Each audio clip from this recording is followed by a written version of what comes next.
오늘은 잠언 4장 20절부터 27절까지 말씀을 함께 보겠습니다. 우리 함께 잠언 4장 20절부터 27절까지 함께 읽겠습니다. 내 아들아, 내 말에 주의하며 내가 말하는 것에 내 귀를 기울이라. 그것을 내 눈에서 떠나게 하지 말며 내 마음속에 지키라. 그것은 얻는 자에게 생명이 되며 그의 온 육체의 건강이 됨이니라. 모든 지킬 만한 것 중에 더욱 내 마음을 지키라. 생명의 근원이 이에서 남이니라. 구부러진 말을 내 입에서 버리며 삐뚤어진 말을 내 입술에서 멀리하라. 내 눈은 바로 보며 내 눈꺼풀은 내 앞을 곧게 살펴 내 발이 행할 길을 평탄하게 하며 내 모든 길을 든든하게 하라. 좌르나 우르나 치우치지 말고 내 발을 악에서 떠나게 하라. 아멘. 우리는 그 어느 때보다도 마음의 질병으로 고통받는 시대를 살아가고 있습니다. 누구나 마음 때문에 무너지고 마음 때문에 고통을 당하고 마음 때문에 좌절을 합니다. 어쩌면 어젯밤까지도 마음이 무너지는 경험을 했을지도 모르고 어쩌면 오늘 교회 오신 이 순간에도 무너진 마음으로 오셨는지도 모르겠습니다. 우리의 마음은 24시간 쉬지 않는 전쟁터고 가장 치열하고 잔인한 현장이 우리의 마음일 수도 있습니다. 우리가 경험하는 마음의 문제가 무엇입니까? 왠지 모르는 허탈감, 허무함, 불안, 염려 이런 것들이 우리에게 있지 않습니까? 이런 것들은 누구에게나 찾아오는 마음의 문제들이고 어쩌면 매일 경험하는 문제들이기 때문에 강한 내성이 생겼을지도 모르겠습니다. 그렇지만 어떤 마음의 문제는 누군가의 도움을 받지 않으면 큰 문제가 되고 또 탈이 되는 마음들이 있습니다. 예를 들면 우울증이나 공황장애나 성격장애나 분노 조절이나 또 조현병 같은 이런 마음의 문제는 누군가의 도움을 받지 않으면 누군가 우리 손을 끌고 가지 않으면 그 마음의 늪에 깊이 빠져서 허우적거릴 수밖에 없는 것입니다. 이런 마음의 문제들을 우리가 해결해야 합니다. 만약에 해결하지 못하면 나뿐만 아니라 내 주변에 있는 사람들까지도 고통을 당하기 때문입니다. 아무리 강한 사람도 마음의 문제 때문에 무너집니다. 그런데 이 마음의 문제가 쉽지가 않습니다. 눈에 보이면 약 먹고 금방 나으면 됩니다. 그런데 그렇게 되지 않죠. 먼지가 쌓이듯이 조금씩 마음의 병이 쌓아집니다. 우리 마음의 먼지처럼 크고 작은 먼지들이 하나 둘씩 떨어져요. 나중에는 이게 진득하게 눌러붙어 가지고 청소를 해도 잘 쉽게 깨끗하게 되지가 않습니다. 그래서 지혜로운 사람은 우리의 마음이 모래성처럼 쉽게 무너질 수 있고 또 우리의 마음이 유리처럼 쉽게 깨질 수 있음을 인정하는 사람입니다. 오늘 성경에 어떻게 하면 우리의 약한 마음을 지키는 삶을 살 수 있는지에 대해서 말씀을 주고 있습니다. 20절 말씀에 보면 내 아들아 내 말에 주의하며 내가 말하는 것에 내 귀를 기울이라. 귀를 기울이라. 집중할 때 집중하고 중요한 것에 마음을 두라는 것입니다.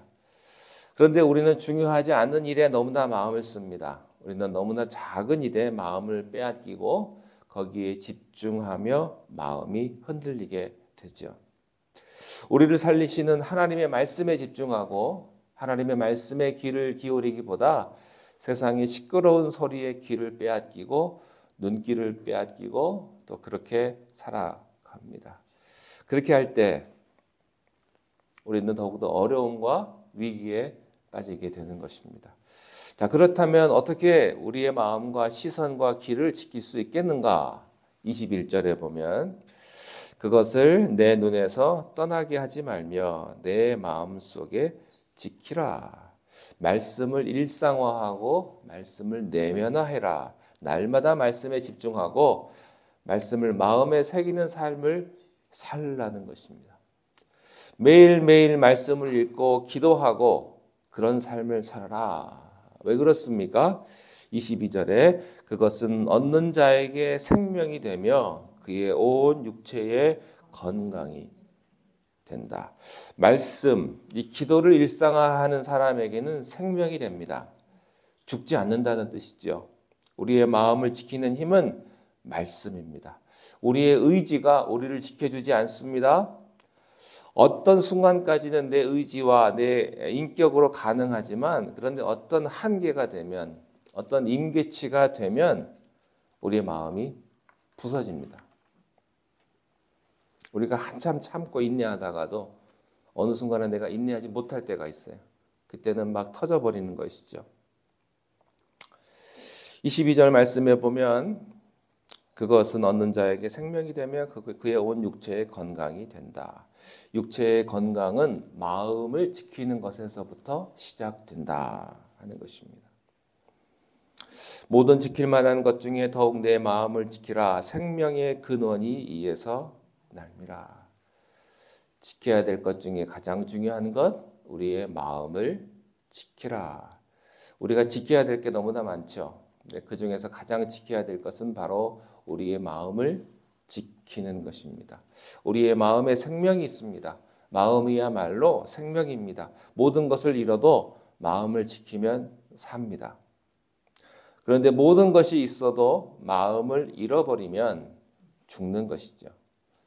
생명의 근원이 이에서 날미라. 그런데요, 마음 지키는 것이 그렇게 쉽지가 않아요. 여기 계신 여러분들 수없이 마음이 무너지고 연약해지고 그리고 좌절할 때가 있을 것입니다.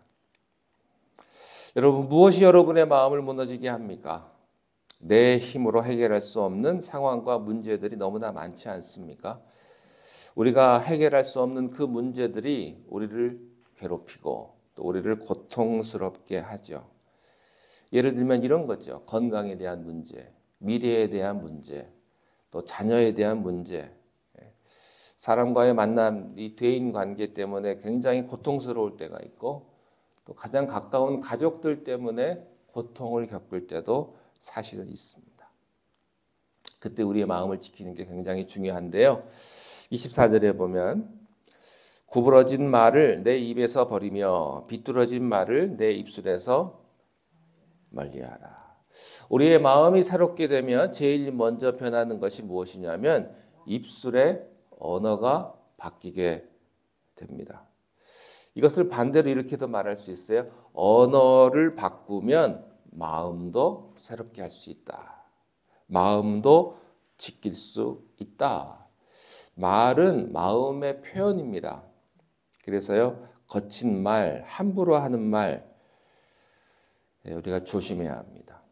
주의해야 되죠. 말은 곧 그 사람의 인격입니다. 행동이 그 사람의 인격이 아니고 말이 인격이에요. 여기 24절에 보면 구부러진 말, 비뚤어진 말 그것을 내 입술에서 멀리하라 그랬어요. 구부러진 말은 무엇입니까? 비뚤어진 말은 뭐예요? 매사에 부정적이고 부도덕하고 불신앙적인 말이 구부러지고 삐뚤어진 말입니다. 그래서 남을 공격하는 말, 날카로운 말로 다른 사람들을 공격하는 것이죠. 이런 언어를 자주 쓰는 사람들을 우리 사실은 멀리해야 합니다. 또 내 생각에 그런 마음이 들었다 할지라도 내가 그 말을 내 입술로 표현하면 안 되는 것입니다. 혹시 이런 언어를 내가 습관적으로 사용하고 있다면 마음을 점검할 수 있기를 바랍니다.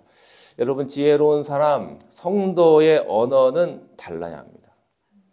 목사의 언어는 달라야 되지 않겠습니까? 권사의 언어는 달라야 되지 않겠어요? 교회 처음 나온 사람이나 권사나 똑같은 말을 한다면 어떻게 하겠어요? 여러분, 저 사람이 목사냐 아니냐 뭘로 알 수 있어요?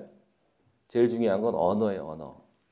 목사가 똑같이 욕하고 화내고 저 사람이 권사냐 집사냐 제일 중요한 건요, 봉사를 얼마나 많이 하느냐가 아니에요. 그 사람의 말이 어떤 말을 쓰느냐, 어떤 언어를 사용하느냐예요. 여러분 권사님들의 언어는 좀 달라야 되지 않겠어요? 달라야지요. 똑같으면 어떻게 해요? 여러분 은혜로운 말, 영적인 말을 하십시오. 이게 중요합니다. 말이 바뀌면 마음도 바뀌게 되어 있어요. 25절에 보니까 내 눈은 바로 보며 내 눈꺼풀은 내 앞을 곧게 살펴. 우리의 마음이 변하면 입술만 변하는 것이 아니고 우리의 눈, 우리의 관점, 우리의 세계관이 변하는 거예요. 마음이 바뀌면 분별력이 생겨서 지금까지 보이지 않던 것이 보이게 되죠. 보이지 않던 하나님의 은혜와 섭리가 보이게 되는 것입니다. 그리고 보이지 않던 주변의 연약한 사람들이 보이기 시작하고요. 보이지 않던 주변에 기도해 줘야 될 사람들이 보이기 시작을 합니다. 그리고 모든 일을 지혜롭게 해석하게 되는 것이죠. 같은 인생 사는데요. 어떤 사람은 지옥 사는 사람이 있고요. 같은 인생을 살아도 어떤 사람은 천국을 사는 사람이 있어요. 아무리 돈이 많고 아무리 건강하고 아무리 모든 것이 잘 돼 있어도요. 매일매일 지옥처럼 그런 걸 경험하는 사람이 있는가 하면 가진 것도 없고 몸도 아프고 환경은 어렵지만 그 가운데서 하나님 나라를 경험하며 기쁨으로 살아가는 사람이 있다는 것입니다. 여러분 우리는 영원히 변하지 않는 성경의 말씀을 절대 기준으로 삼고 이 성경이라고 하는 안경을 쓰고 세상을 바라보는 것이 중요합니다. 자기의 생각과 자기의 경험으로 세상을 바라보는 것이 아닙니다. 하나님의 말씀으로 세상을 보고 하나님의 말씀으로 우리가 우리 주위의 이웃들을 봐야 될 줄로 믿습니다. 성경적인 세계관, 하나님의 말씀으로 세상을 바라보고 세상을 해석하는 지혜가 필요합니다. 그때 하나님께서 기뻐하시는 그런 귀한 일들을 우리가 해나갈 수 있는 것이죠. 자, 26절, 27절 말씀에 보면 내 발이 행할 길을 평탄하게 하며 내 모든 길을 든든히 하라. 좌로나 우로나 치우치지 말고 내 발을 악에서 떠나게 하라. 우리의 마음이 변하면요. 우리의 인생의 삶의 길이 바뀌게 되고 목표가 바뀌게 됩니다. 그래서요. 우리가 성령님을 사모하는 것이 중요합니다. 성령 하나님께서 내 삶 가운데 임하셔서 내 발걸음을 인도하시고 내 마음을 주장해 주십시오. 이렇게 매일매일 기도하면서 오늘 하루도 승리할 수 있는 여러분 되시기를 주님의 이름으로 축원합니다. 기도하겠습니다. 하나님 아버지 우리의 마음을 지켜주시옵소서. 우리 주님께서 우리의 마음을 지키사 우리가 지옥을 사는 것이 아니라 천국을 살아가는 하나님의 백성이 되게 하여 주시옵소서. 우리의 입술을 주장하여 주시고 우리의 말이 사람을 살리며 축복하며 또한 하나님 앞에 영광 돌려드리는 말들로 우리의 입술이 가득 찰 수 있도록 지켜 보호하여 주셔서 그냥 입술로 우리가 범죄하지 아니하고 입술로 하나님 앞에 영광 돌려드리는 귀한 삶을 우리에게 허락하여 주시옵소서. 예수님의 이름으로 감사하며 기도하옵나이다. 아멘. 하늘에 계신 우리 아버지여 이름이 거룩히 여김을 받으시오며 나라의 임하옵시며 뜻이 하늘에서 이룬 것 같이 땅에서도 이루어지이다. 오늘날 우리에게 일용할 양식을 주옵시고 우리가 우리에게 죄 지은 자를 사하여 준 것 같이 우리 죄를 사하여 주옵시고 우리를 시험에 들게 하지 마옵시며 다만 악에서 구하옵소서. 나라와 권세와 영광이 아버지께 영원히 있사옵나이다. 아멘.